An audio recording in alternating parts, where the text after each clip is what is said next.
नमस्कार, मी doctor Reshma Rajbhoi, IVF consultant, Satara. आज OPD मध्ये एक पेशंट आली होती। तिचं वजन थोडंसं जास्त होतं आणि तिचं असं म्हणणं होतं की मॅडम वजन जास्त आहे म्हणून मला प्रेग्नन्सी राहत नाही, असं सगळ्या डॉक्टरांचं म्हणणं आहे।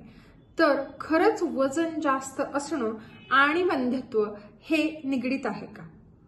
मग मला असं वाटलं की आपण याच्यावरती बोलूयात। तर आज आपण जाणून घेणार आहोत वजन जास्त असणं म्हणजे लठ्ठपणा, ओबेसिटी आणि वंध्यत्व याचा एकमेकांशी कसा संबंध आहे।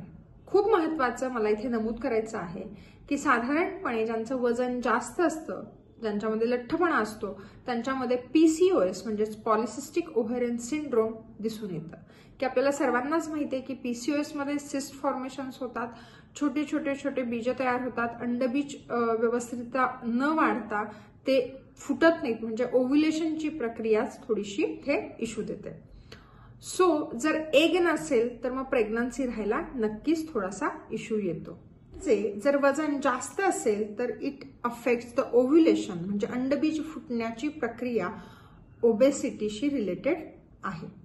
दुसरी महत्त्वाची एक गोष्ट आहे की गर्भ रुजण्याची जी प्रक्रिया आहे की ज्याला आपण इम्प्लांटेशन असं म्हणतो, ते सुद्धा ज्यांच्यामध्ये वजन जास्त आहे त्यांच्यामध्ये अफेक्ट होतं। तिसरा खूप मुद्दा राहतो की ज्यांचं वजन जास्त आहे त्यांच्यामध्ये मिसकॅरेजचा रेट म्हणजेच अबॉर्शनचा जी रिस्क आहे ती थोडीशी जास्त असते।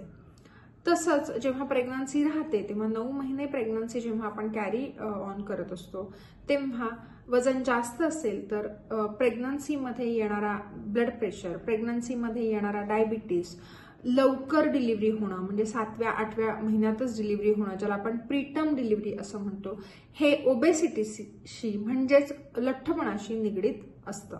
अजून एक महत्त्वाचा मुद्दा की जो डिलिव्हरीच्या वेळी येतो की ज्यांच्यामध्ये वजन जास्त आहे त्यांच्यामध्ये सिझेरियन होण्याचं प्रमाण हे थोडंसं जास्त असतं आणि म्हणूनच आपला BMI म्हणजेच बॉडी मास इंडेक्स हा 30च्या आतमध्ये ठेवणं हे खूप गरजेचं आहे।